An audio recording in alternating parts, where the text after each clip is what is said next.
para grabar. Bien, ahí quedamos la semana pasada con la triste historia de lo que le sucedió a la iglesia de Éfeso. Estamos en el capítulo 2 con la primera iglesia, Éfeso.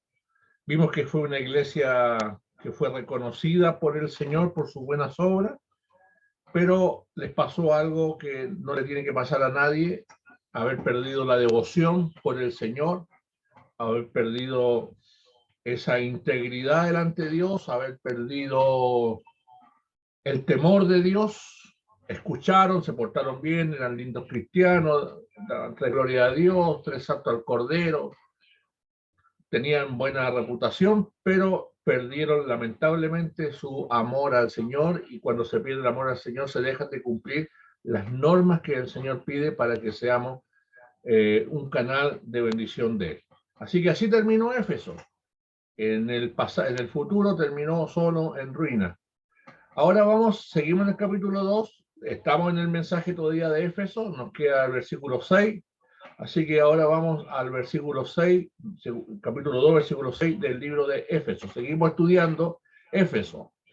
Después de la sentencia y todo, el Señor les vuelve a decir a ellos: pero tienes esto, algo a favor tenían, que aborrecen las obras de los nicolaitas, los cuales yo también aborrezco. Ahí estaban alineados con el Señor, habían perdido algunas cosas importantes. Dios les dio el consejo de volver a las primeras obras para que no se quitara el candelero de la iglesia, pero ellos tenían un atenuante positivo en sus vidas. Era lo que al Señor le agradaba: aborrecían las enseñanzas de los nicolaitas. Vamos a ver que los nicolaitas eran una secta que se introdujo y se introducía en la iglesia con doctrinas falsas, diciendo que las viandas eran todo lo que se sacrificaba a los ídolos, ofrecía a los ídolos, podían ser bendecidas y luego comidas.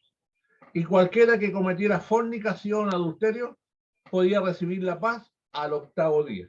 Esa es la enseñanza de los nicolaitas, que se introducían en las iglesias con esta enseñanza que como profetas ellos se identificaban, y la gente que estaba sin el discernimiento espiritual, la gente que habían perdido eso que Dios estaba reclamando de ellos, como que era atractivo la oferta.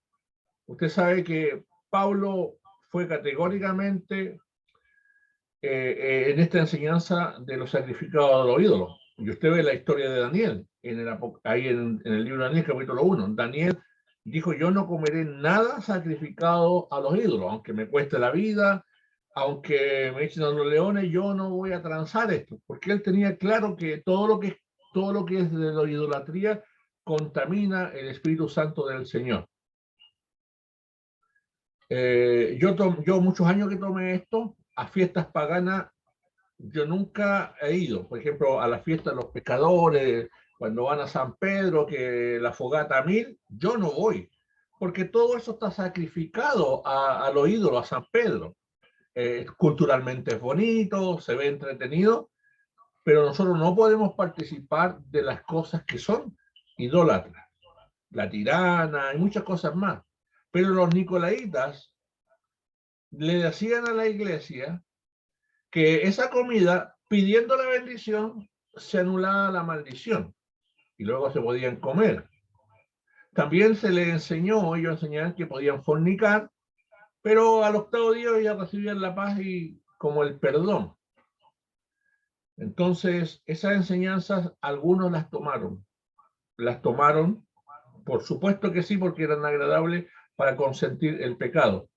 Por eso en esto aquí hay que tener claro lo que se trata con lo que es sacrificado a los ídolos o participar de fiestas paganas. Yo nunca he ido a los Vázquez ni a mirar a las 40 horas, nunca fui a comprar nada allá, aunque dicen que era muy barato todo allí.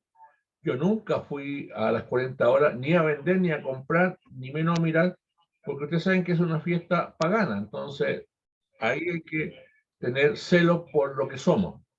Así los nicolaitas instigaban a los cristianos a no obedecer las prescripciones del Concilio de Jerusalén, que se había reunido en el año 50 después de Cristo. Usted sabe que hay en el libro de Hechos, había un asunto por la comida de los ídolos, por la sangre, y ahí en Hechos 15, 28 al 29, les pareció bien a ellos por el Espíritu Santo negarse algunas cosas que el Espíritu les reveló. Después te lo leen tranquilo, y yo creo que muchos de ustedes saben lo que sucedió ahí, por eso no lo toman en cuenta para seguir avanzando, pero ellos instigaban y no estaban de acuerdo lo que el Concilio de Jerusalén había tomado de acuerdo, que no se podía comer. Estas doctrinas se introdujeron en la iglesia de Éfeso y de Pérgamo. Estas doctrinas se introdujeron en estas dos iglesias. Están allí introducidas por estos hombres. Siguiendo la doctrina de Balaam, enseñaban a los cristianos que a causa del principio de la libertad podían consumir carne ofrecida a los ídolos y permitirse actos inmorales como los paganos. Estas doctrinas, como les dije, son doctrinas que a los que no tienen discernimiento, no tienen temor de Dios, se le ha apagado la lámpara, son atractivas. Porque está el principio, ese principio de la libertad. Somos libres en Cristo, ahora podemos hacer lo que queramos porque tenemos libertad en Cristo, y si pecamos tenemos justo abogado que nos perdona. Sí, nos perdona cuando nos arrepentimos y nunca más lo hacemos por el desconocimiento. Pero todo lo que tiene conciencia, amado, es tomado en cuenta. Todo lo que uno ya sabe que es malo, uno tiene que dejarlo radicalmente del corazón. Todo lo que uno va identificando en el caminar cristiano, en todas las áreas de nuestra vida, todo lo que identifiquemos nosotros, que el Señor nos corrige, tomemos oído y no lo hagamos. Usted sabe que en cada iglesia, al final, todas terminan, el que tiene oído, oiga lo que el Espíritu le dice a la iglesia. Aquí tengo la lectura de Apocalipsis 2, 14 y 15, dice, pero tengo unas pocas cosas contra ti, porque tienes ahí a los que mantienen la doctrina de Balaam, que enseñaba a Balac a poner tropiezo ante los hijos de Israel, y a comer cosas sacrificadas a los ídolos, y a cometer actos de inmoralidad. Así tú también tienes algunos que de la misma manera mantienen la doctrina de los nicolaitas. Esa es una queja que el Señor le hace al pastor de la iglesia de Éfeso. Usted no se olvide que esto es directamente, todo esto está enfocado en la cabeza, en el pastor, porque si el pastor permite cosas, la iglesia es dañada, o si el pastor enseña bien a la iglesia, toda la iglesia es bendecida. Por eso los mensajes son para los pastores de la iglesia, para los ángeles de la iglesia, que son los pastores. Y ahí la congregación es evaluada en el obedecer al pastor o seguir la corriente falsa. Bien, en el versículo 7, vuelve ahí después de todo lo que le dice, si el que tiene oído, oiga lo que el Espíritu le dice a la iglesia. Aquí el que tiene oído va a oír. ¿Por qué dice el que tiene oído, oiga? Porque el que tiene oído va a obedecer, va a responder a la enseñanza, va a responder y va a creer lo que Dios habla. Por eso que el que tiene oído tiene que oír que el Espíritu Santo le está corrigiendo, le está enseñando, le está guiando a toda la verdad y a toda la justicia. El Espíritu Santo es nuestro paracleto, nuestro abogado, pero también es el que nos guía a la verdad y a la justicia. Y aquí, ¿no es cierto?, dice, al que venciere. ¿Quién es el que vence? El que se niega a estas cosas. Le daré de comer del árbol de la vida, el cual está en medio del paraíso de Dios. Esta declaración es de gran significado por las características que muestra. Primero, esta es una clara declaración del Señor Jesucristo que aparece en todos los evangelios sinópticos. En todos los evangelios sinópticos de Mateo, Marcos, Lucas, aparece que el que tiene oído, oiga lo que el Espíritu le dice. El que tiene oído para oír, oiga. Ahí están los textos que dicen y avalan lo que estoy diciendo, que Jesús dice, el que tenga oídos para oír, oiga. En los evangelios está en el Apocalipsis también enseñado. Marcos 4:23 dice, si alguno tiene oídos para oír, que oiga. Eso no es solamente escuchar lo que se dice, sino ponerlo en práctica.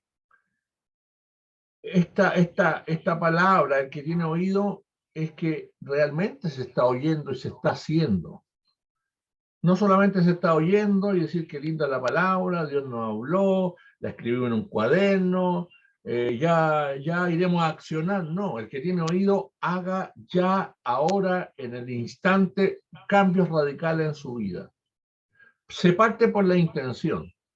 La intención te va a llevar al hecho, porque si tú buscas el día para hacer la realidad, esa palabra se va a alargar el día. Pero cuando uno parte en ese momento, sí, Señor, tomo decisiones. Cuando viene la palabra del Señor y nos corrige y cada uno toma la porción de uno sabe que está fallando, y uno hace un compromiso con el corazón y con la intención, Dios ya entra a ayudar en las debilidades. Porque cuando la persona no cumple los requerimientos enseñados y no los hace, es porque esa persona tiene una debilidad espiritual en su vida, que no le permite esa debilidad ver las consecuencias o la garantía al obedecer. Entonces, si alguno tiene oído, realmente el oído del Espíritu, va a oír para hacer. Pablo fue botado al suelo con la luz y dijo, Señor, ¿qué quieres que yo haga? Y le dice, devuélvete y ándate nuevamente a Damasco y él se dirá lo que tienes que hacer. Y él fue, y no esperó ir a dar un reporte a sus mayores, qué voy a hacer con la compañía, yo iba de misión. No, el que tiene oídos para oír hace cambios radicales en el momento. Eso es lo que Dios quiere de todos nosotros. Si Dios no está hablando, tomar decisiones concretas, definitivas, ahora y ya, porque ese tiene oídos para oír. Esta frase se antepone a las promesas en las primeras 3 cartas y le sigue en la cuarta, en las otras 4. De modo que las promesas están cercadas por ambos lados por el precepto que urge la mayor intención como las verdades más importantes. Al que venciere significa superar con éxito los obstáculos. Al que venciere, dice, al que venciere, le daré de comer, pero al que venciere significa superar con éxito los obstáculos, problemas y dificultades que se van a enfrentar en nuestra vida. Ahí están los textos de Apocalipsis donde usted va a estar viendo los obstáculos, que después los lee tranquilo, los obstáculos a los que se enfrentaron las iglesias, pero con éxito. Al que venciere, siempre al que venciere, y sabiendo Dios que ese vencer es difícil, pero lo logramos porque amamos al Señor, siempre va a haber una recompensa, siempre va a haber una recompensa. En este caso, la iglesia de Éfeso le dice que al que venciere, le daré comer del árbol de la vida, que está en medio del paraíso de Dios.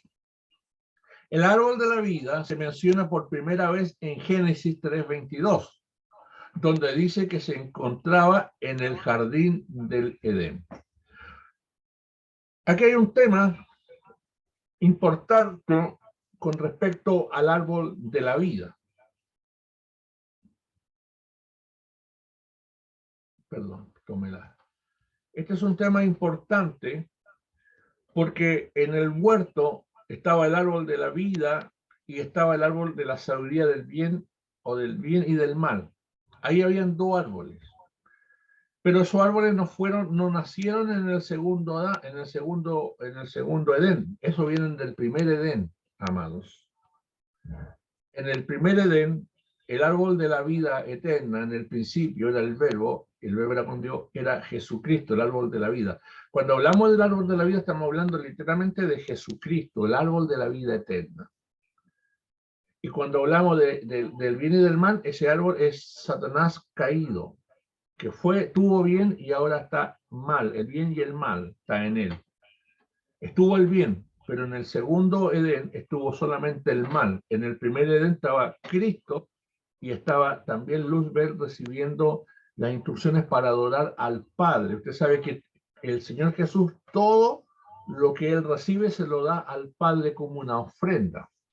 Cuando Luzbel adoraba en el primer huerto del Edén y se iluminaba con su luminosidad espiritual para llevarle adoración al Padre, Luzbel adoraba conforme el Espíritu de Cristo le decía que adorara al Padre, porque el que tiene el conocimiento pleno del Padre es solo Cristo. Él es la esencia del Padre, él sabe lo que el Padre quiere, lo que él necesita, cómo se le debe adorar, lo trae Cristo a través del Espíritu Santo. Por eso yo siempre digo, Señor, guíame al agrado del Padre, porque él sabe lo que necesita el Padre y cómo lo quiere. Entonces, en el primer Edén, Jesucristo en la teofonía del ángel de Jehová, él ministraba a Luzbel y Luzbel llevaba al Padre lo que el Hijo le decía que hiciera para el Padre. Fue creado ahí, por él y para él. Todo fue creado por Cristo, lo dice Colosenses 1, 15 y 16. Todo fue creado por él, cielo, principado, potestades. Él fue el principio.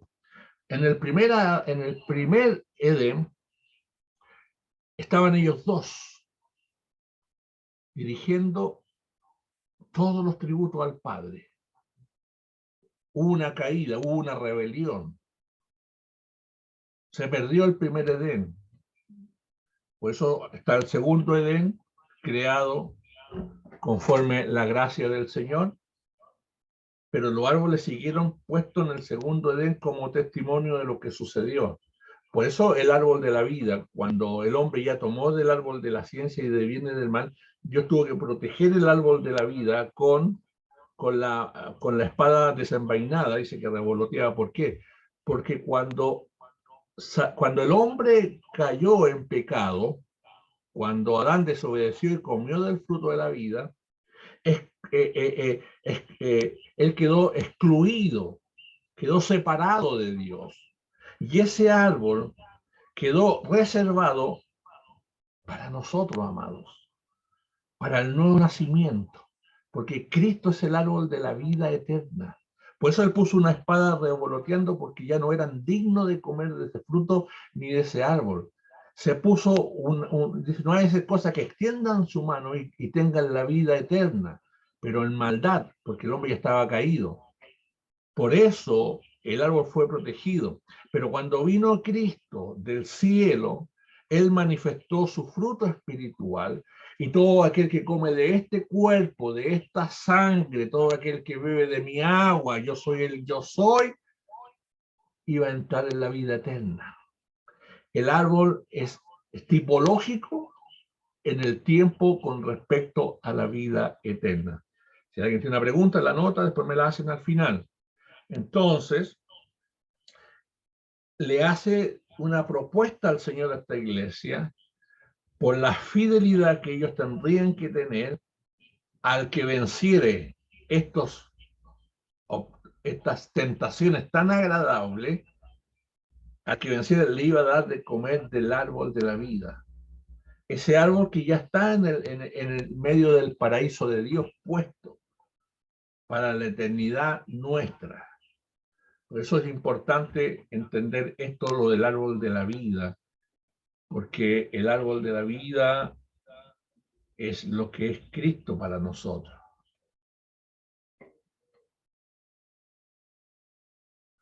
Más adelante vuelve a aparecer en la Nueva Jerusalén, donde da fruto en abundancia. El árbol de la vida lo vamos a ver en Apocalipsis 22:2, donde aparece nuevamente dando fruto por la eternidad. Porque no es el fruto, es la esencia del árbol. Vamos a estar con Cristo por la eternidad, comiendo de su gracia, bebiendo de su amor, bebiendo de su savia. Él se identificó como la vid verdadera. Mi padre es el labrador, pero yo soy la vida, y salen los pámpanos. El árbol de la vida es la alegría eterna que tendremos al disfrutar a Cristo personalmente. Gloria al Señor. Todo esto es muy hermoso. Aquellos que comen de él nunca morirán.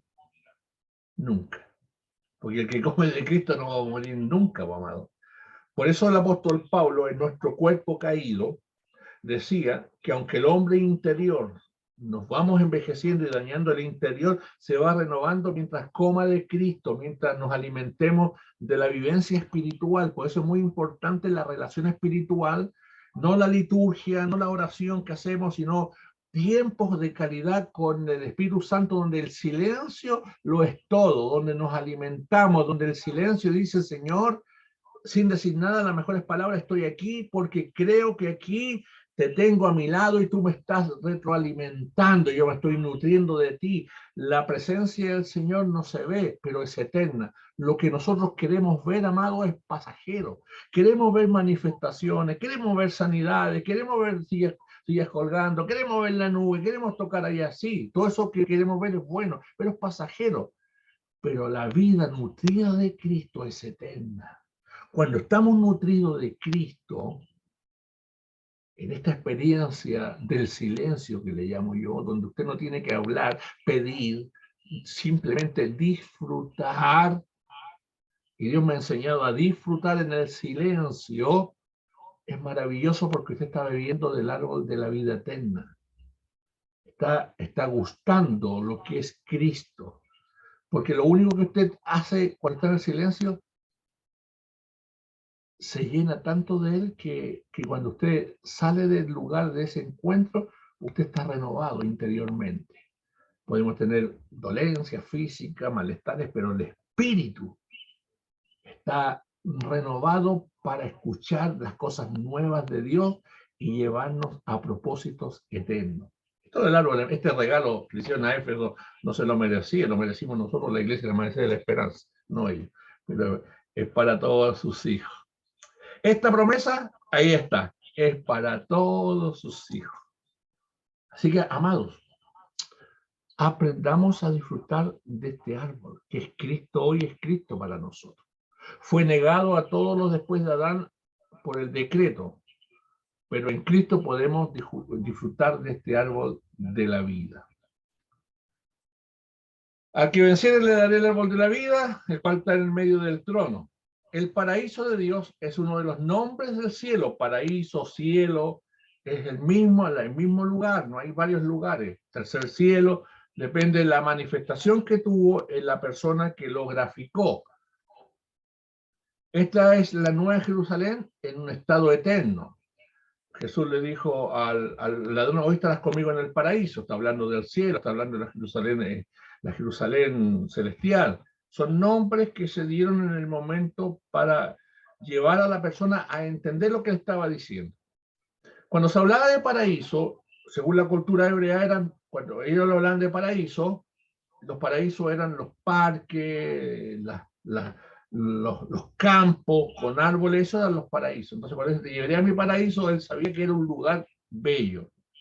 La Nueva Jerusalén es eterno y el mismo lugar bello.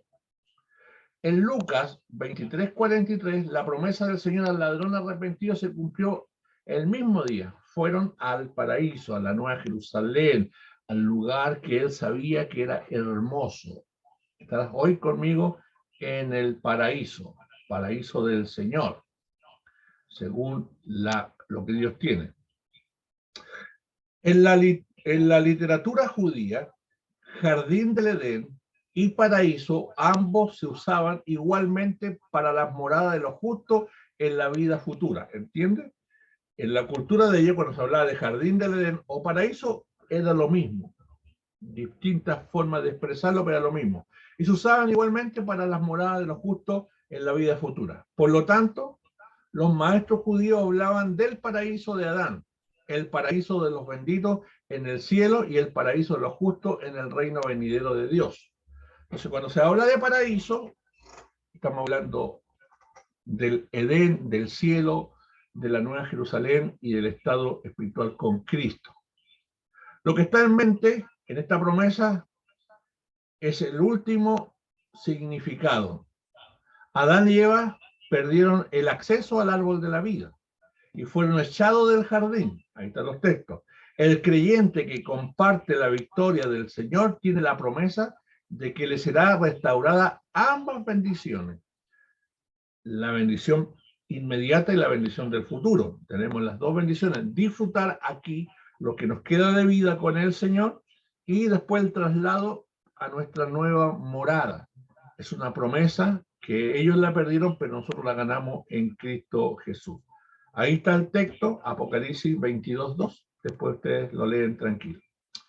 En el Nuevo Testamento, un término frecuente para la cruz de Cristo es árbol. También lo puse esto porque es importante, especialmente de labios de Pedro, que ahí está hablando de la cruz. También a la cruz se hace referencia al árbol de la vida. En la cruz, que es un madero, ahí estaba el árbol de la vida. Ahí estaba el árbol donde el que mirara a Cristo y lo aceptara y se manifestara en ese acto, entraba en la vida eterna.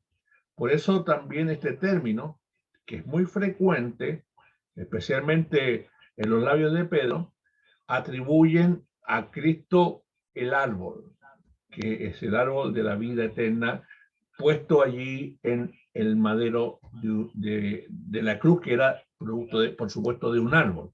¿Se acuerdan ustedes cuando Israel cruzó el Mar Rojo y después de 3 días de caminar llegaron a las aguas amargas de Mara? ¿Se acuerdan? Estaban desilusionados porque estaban viviendo amarguras. Pero el Señor les quitó la amargura, ¿cómo? Sacando un árbol y poniéndolo en el agua. Ahí está la primera señal de la cruz. Un árbol echado en las aguas amargas trajo el agua dulce. Ahí ya vienen las representaciones, las teofonías de Cristo. Ese árbol que quitó el agua amarga, no era una planta milagrosa, era Cristo ahí mismo, en esa rama de árbol, en ese árbol que puso Moisés. Pone este árbol en las aguas y se van a ir la amargura. Ese era Cristo ya ahí mostrándose como el dador de la vida eterna. Esas son las teofonías de Cristo, son las representaciones de Cristo. Por eso, así como en el Antiguo Testamento se manifestó de muchas formas, también en el Nuevo y también después de la aparición a Juan. De muchas maneras se manifestó el Señor y se seguirá manifestando de muchas formas y de muchas maneras a cada uno de nosotros. Por eso ninguno tenemos una experiencia igual. Ninguno podemos tener experiencias iguales porque Dios se manifiesta a cada uno de distintas maneras para que sea solo nombrado Cristo en los cielos y en la tierra.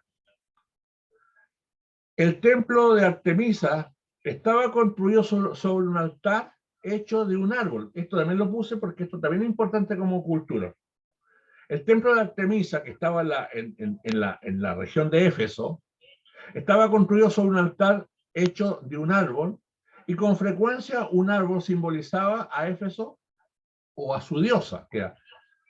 Cuando se hablaba de Éfeso, el símbolo de Éfeso era la diosa y el templo estaba en un árbol, estaba simbolizado en un árbol. ¿Se da cuenta que Satanás siempre imita lo de Dios?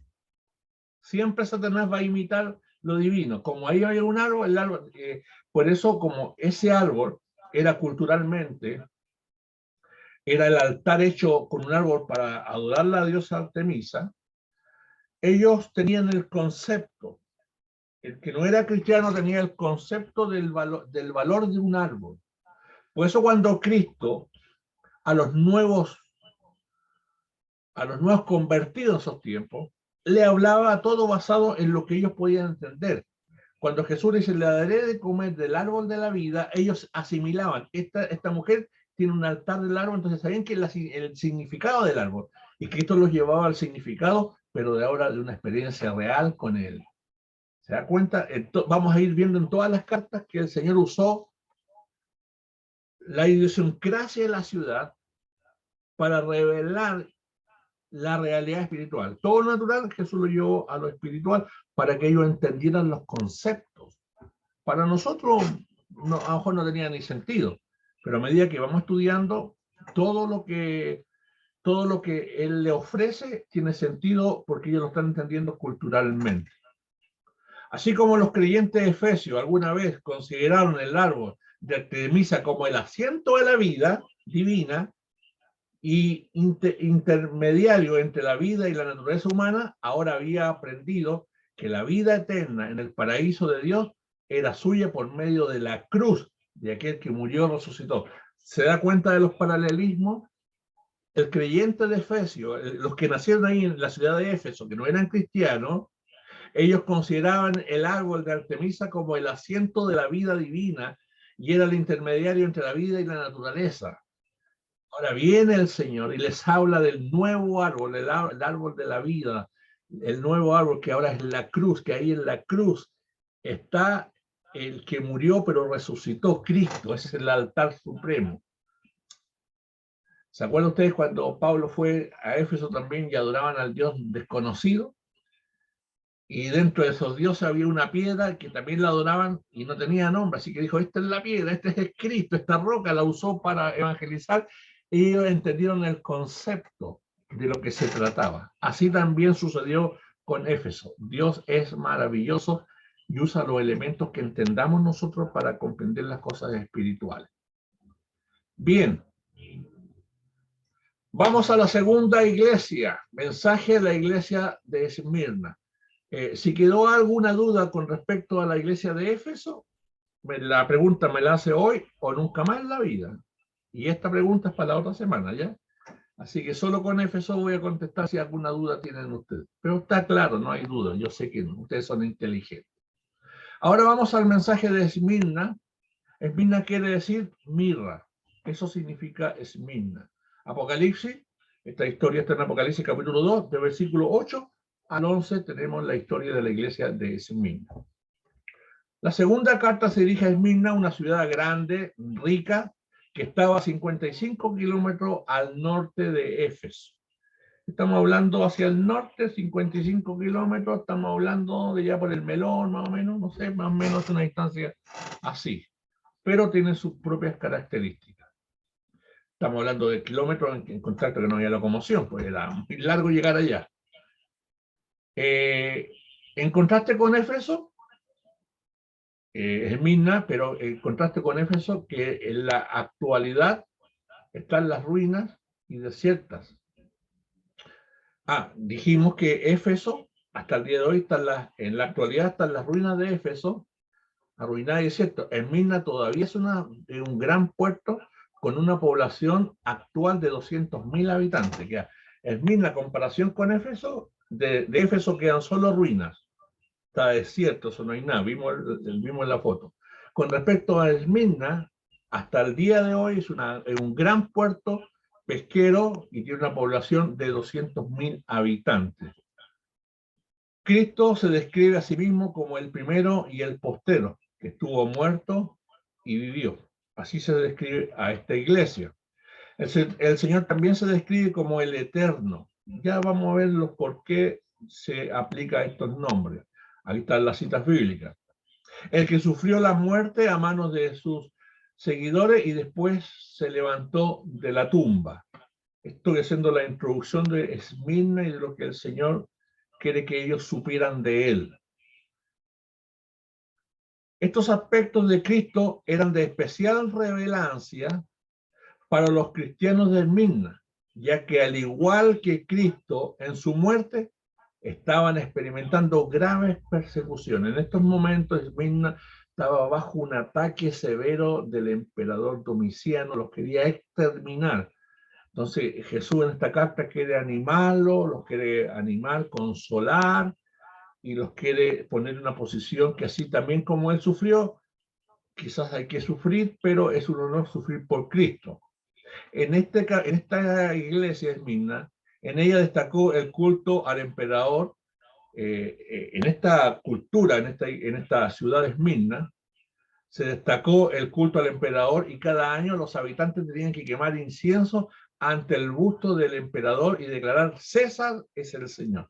Eso era obligación todos los años, quemar incienso y declarar César es el Señor, el Quirio. Eso sucedía en esta ciudad de Esmirna cada año. La mayoría de los cristianos se negaban a cumplirlo y fueron perseguidos por no querer obedecer estas instrucciones de este emperador.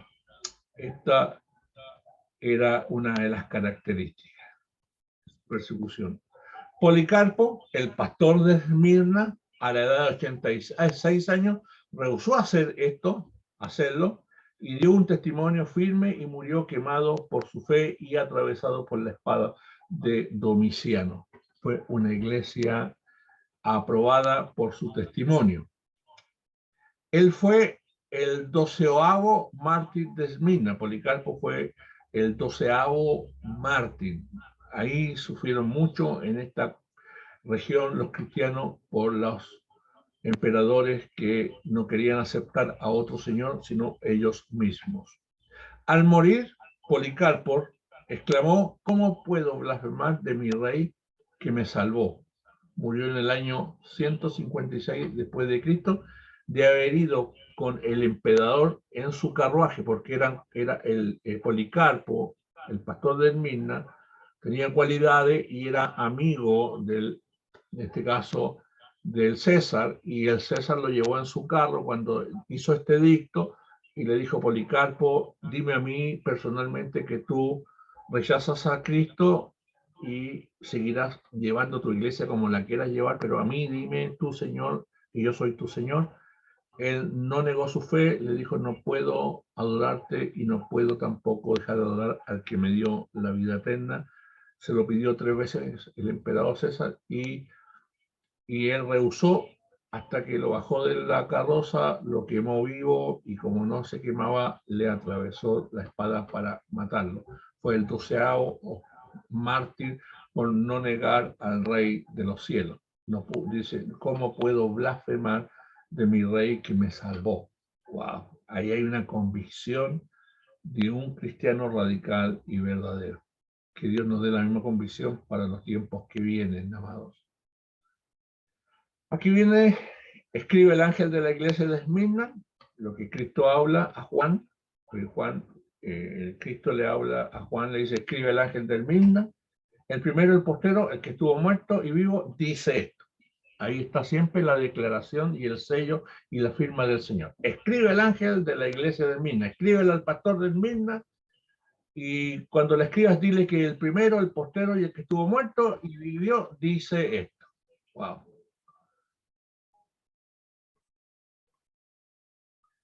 Jesús le ordena a Juan que escriba una carta al pastor de la iglesia de Esmirna y se identifica a sí mismo como el primero y el último.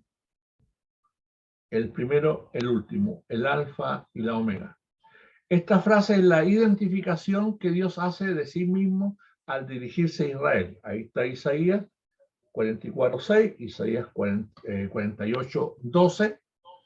Ahí está el texto, dice: así dice el Señor, Rey de Israel y su Redentor, el Señor del ejército: yo soy el primero y yo soy el último, fuera de mí no hay Dios. Ese es Isaías 44:6. Así dice el Señor, el Rey de Israel y su Redentor, el Señor de los ejércitos. 3 nombres poderosos: yo soy el primero, yo soy el último y fuera de mí no hay Dios. Es una proclamación del Señor eterno. La descripción de Cristo como el primero y el postero enfatiza que Él es el creador y el soberano de toda la historia. Es el énfasis al decir el primero y el postero, que Él es soberano en la historia, desde el comienzo hasta el fin.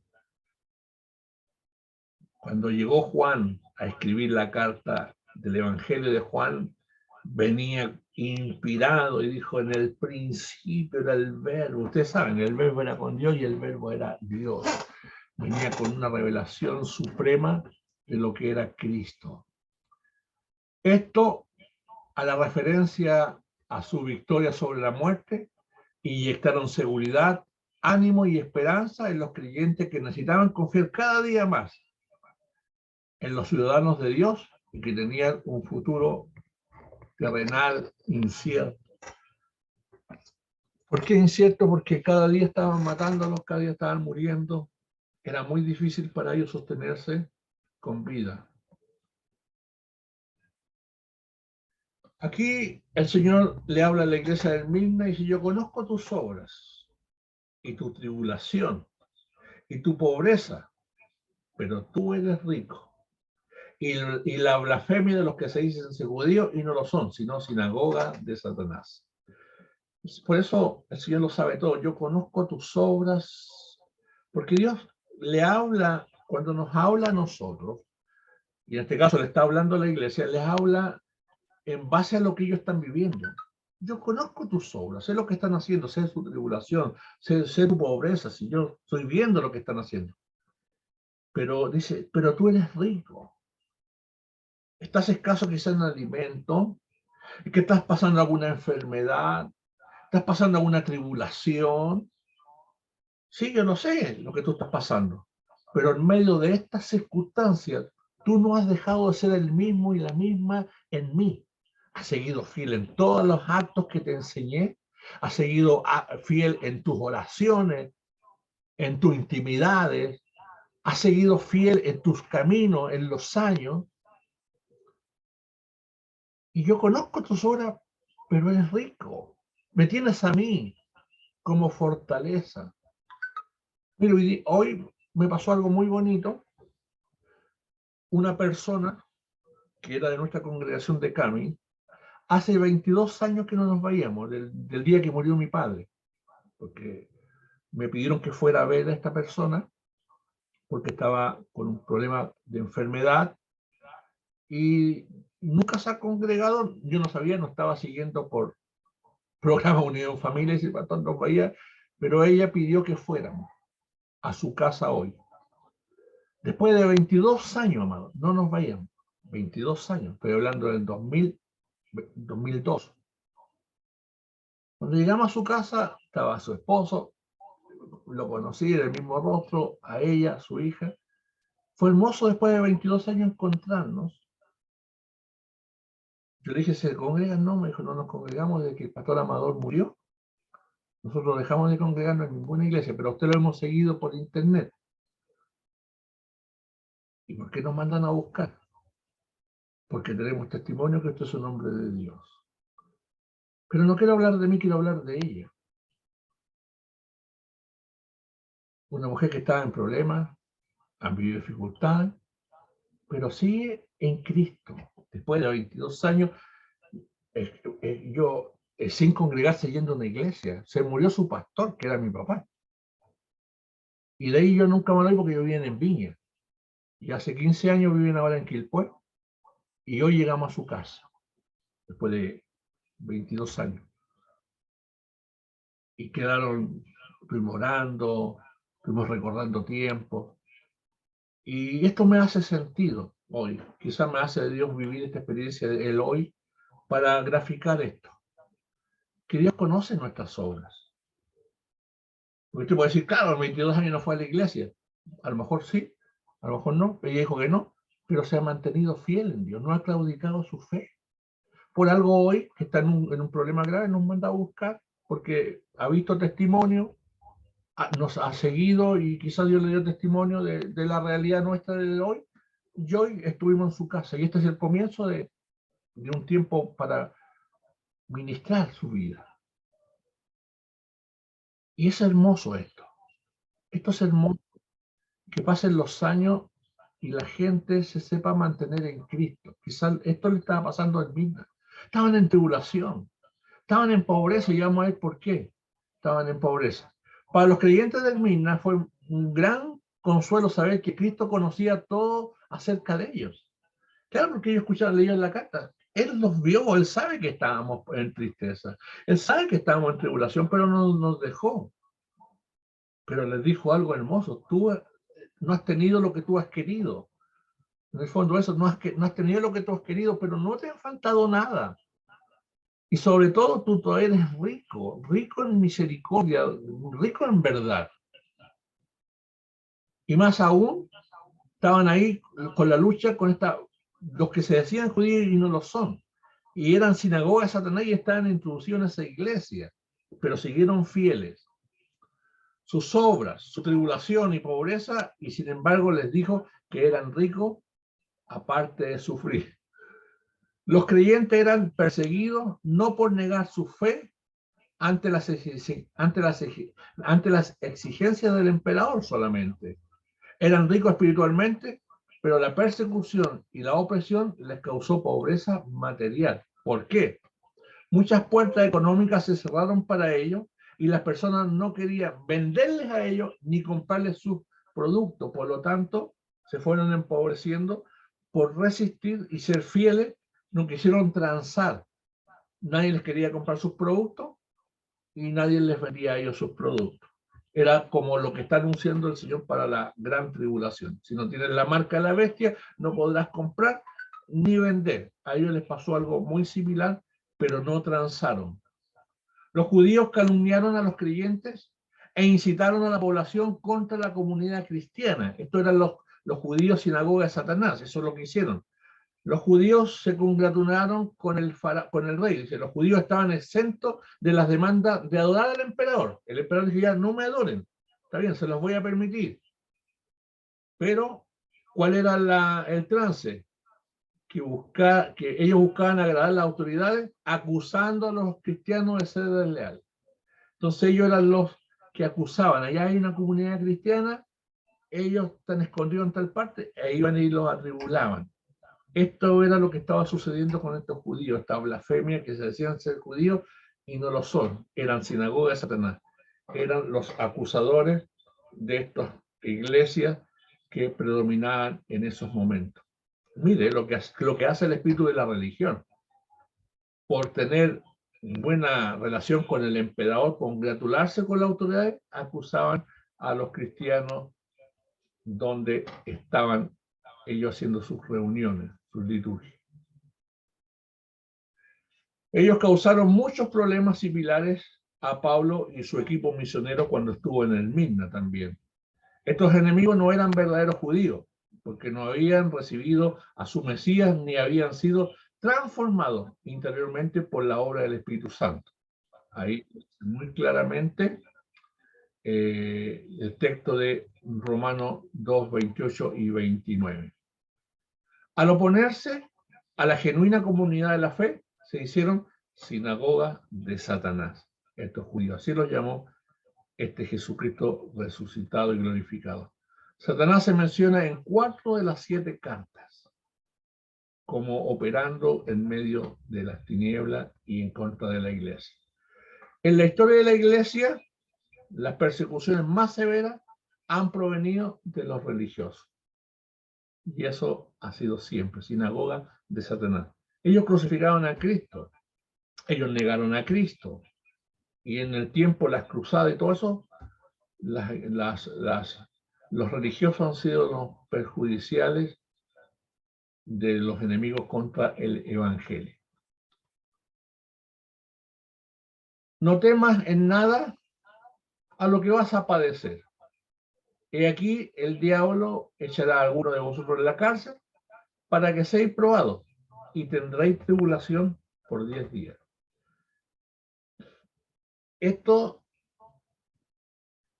al entenderlo en el espíritu, es como, ¿por qué Dios no nos libra? ¿Por qué Dios no nos deja exento de esto? Y le dice, no temas en nada de lo que vas a padecer. Que vas a padecer, pero no tengas cuidado. Porque ahí van a funcionar los dones del Espíritu y la sabiduría que estamos orando. Cuando estamos pidiendo sabiduría, la sabiduría que estamos pidiendo ahora, que ya estuvimos orando por esto, es para poder nosotros ser sabios en los padecimientos que nos vamos a enfrentar con la falta de alimentos, de recursos, de trabajo a todo el mundo. Dios nos va a dar la sabiduría a nosotros. Dice, aquí el diablo echará a algunos de nosotros en la cárcel. ¿Pero para qué? Para que seáis probados, como lo hizo con Job. Y tendréis tribulación, le he permitido 10 días. El Señor de la iglesia no reprende a los cristianos del Mirna. No tienen reprensión ellos. Una de las pocas iglesias no tienen reprensión, pero sí van a ser probados. No eran perfectos, pero se mantenían fieles en el sufrimiento. Daniel también fue probado por 10 días, ¿no es cierto? ¿Se acuerda cuando pidió alimento por 10 días? Porque 10 representa plenitud de las cosas concretas. El 10 es un complemento perfecto. Si como 10 días legumbre, voy a ser más sabios que todos. Si soporto 10 días la tribulación, vamos a pasar en victoria. Su mandamiento para ellos tiene 2 partes. No temas en nada de lo que vas a padecer y sé fiel hasta la muerte. Eso es lo que les dijo. No tengas miedo de lo que vas a padecer, tranquilo. Sé fiel hasta la muerte, porque yo te voy a cuidar y si tienes que morir, tendrás tu galardón en los cielos. Ya están siendo atribulados pero sufrían más. Algunos sufrían prisión y tribulación. Por 10 días, algunos morirían. Eso es lo que iba a pasar.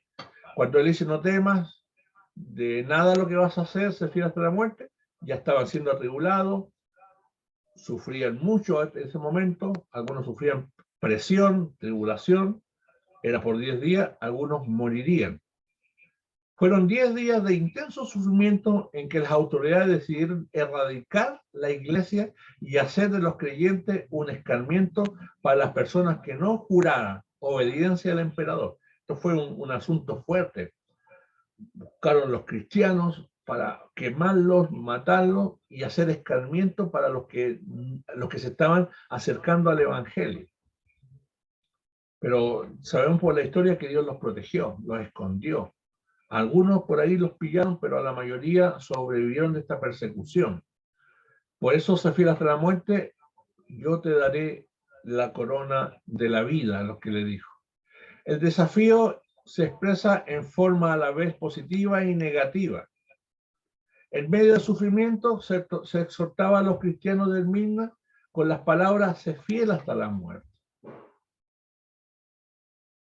Aunque sus perseguidores tomaran sus vidas, esto haría que recibieran la corona de la vida. No es fácil estar bajo esta presión. Sé fiel hasta la muerte. Así te daré la corona de la vida.